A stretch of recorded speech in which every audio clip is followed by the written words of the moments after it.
You know that person who has never, not once, said the words, "I was wrong." Maybe it's someone you grew up with.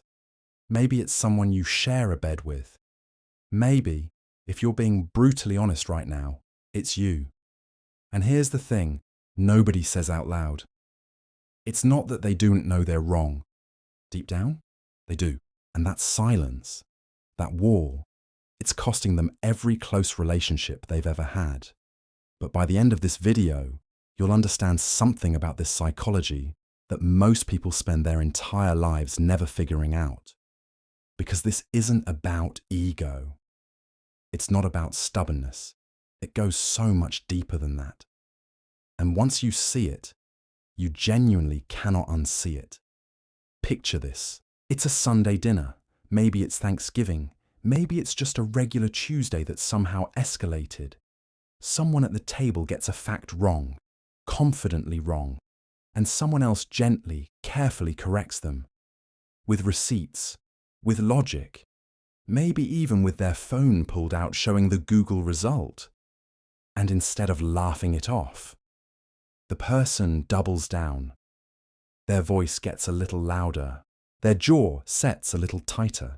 They find a new angle, reframe the argument, and somehow, turn it into a conversation about your tone. You've seen this. You've lived this. Maybe in 2016 during every political dinner in America.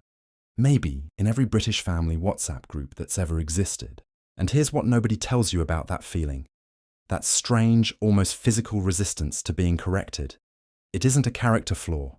It's a threat response. Your brain isn't processing "I got a fact wrong." Your brain is processing "I am in danger." Now here's where it gets really interesting. A study published in the Journal of Experimental Psychology found that when people are confronted with information that contradicts their existing beliefs, the brain activates the same neural regions associated with physical threat. Translation: being wrong doesn't feel like an intellectual inconvenience. It feels like an attack. And neuroscience backs this up even further. Research from the University of Southern California found that deeply held beliefs, whether political, personal, or factual, are processed by the brain's default mode network, the same system tied to your sense of self and identity. When those beliefs are challenged, your amygdala fires. Cortisol spikes. You are, biologically speaking, in fight or flight. So when someone can't accept being wrong, they're not being childish. They're being human. Their nervous system has decided that being wrong equals being unsafe. And your brain will choose self-preservation over truth every single time. The fascinating part? This isn't random. It was built. Carefully, slowly, long before they were old enough to understand what was happening. Think about who you were at 7 years old. You didn't have a fully developed prefrontal cortex. You couldn't regulate your emotions or think abstractly about consequences. What you could do, what you were absolutely wired to do, was read the room. And if the room told you at age 7 or 8 or 9 that making a mistake meant losing love, losing approval, losing safety, your brain filed that away. Being wrong is dangerous. Maybe you grew up in a household where admitting a mistake meant being humiliated, where a parent's anger was unpredictable, and the safest move was always to hold your ground. By the time you were 12, that defense wasn't a choice anymore. It was automatic. It was you. Western culture, especially in the United States, layers onto this something particularly potent. We grew up in the era of winners don't quit and quitters don't win. We watched reality TV reward the loudest, most unshakable voice in the room. We were raised on the mythology of the self-made person who never backed down, never second-guessed, never wavered.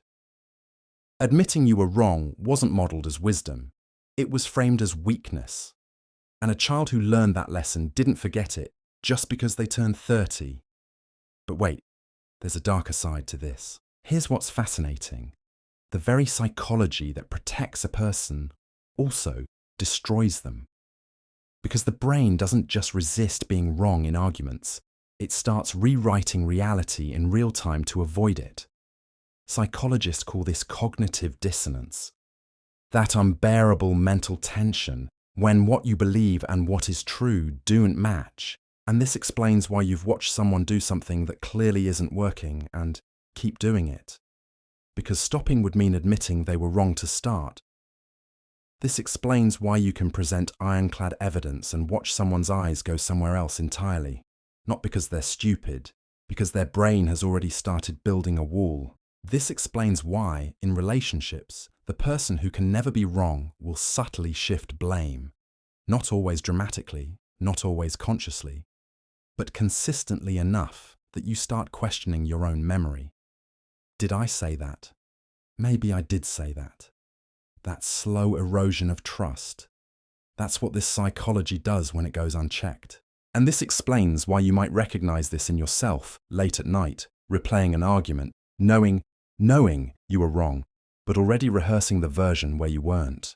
And this explains everything about your relationships. Here's what society gets completely wrong about people who can't accept being wrong.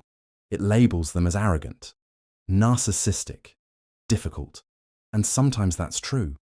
But more often, the person everyone else is writing off as impossible to talk to is someone who is terrified. While everyone else sees stubbornness, what's actually happening is someone trying desperately to keep their sense of self intact. Because for them, being wrong isn't about the argument, it's about the verdict. And the verdict they're afraid of, the one they've carried since childhood, is, I am not enough. Society tells them to just apologize, just admit it, just say you were wrong, as if it were simple, as if those 3 words do not land in their nervous system like a demolition charge aimed at everything they've spent years building. The truth is, this trait, this wall, was never about pride. It was armor, built by a kid who needed it, carried by an adult who forgot they had a choice. What I'm about to tell you in the next 60 seconds reframes everything. The psychology of people who can't accept being wrong isn't a personality defect. It's a survival strategy that outlived its usefulness. It was brilliant, actually. The mind of a child finding the safest path through an unsafe environment. The problem isn't that it formed. The problem is that it never got the memo that the danger passed. And that changes everything about how you see this, in other people and in yourself. Because you can't argue someone out of a defense mechanism. You can't shame someone into feeling safe enough to be wrong. But you can, slowly, patiently, in relationships that feel genuinely safe, show someone that being wrong doesn't mean being unworthy. The people who learn to say, I was wrong later in life, they don't become weaker, they become free. Free from the exhausting performance of always being right. Free from the slow destruction of relationships that couldn't survive their defenses. Remember that person at the dinner table, the one who couldn't back down, not even an inch. They weren't winning, they were surviving, the way they'd always survived. The truth is, the inability to accept being wrong isn't about arrogance. It's about a heart that learned too early that mistakes were unforgivable, and that changes everything about what they need, and what maybe you needed too. You're not broken for recognizing yourself in this. You're just finally paying attention to something that's been running quietly in the background your whole life. And that awareness, that's where it ends. If this hits something you've never quite been able to name before, you'll want to watch this next video, because it goes even deeper into why we protect ourselves the ways we do, and what it actually takes to let those walls come down.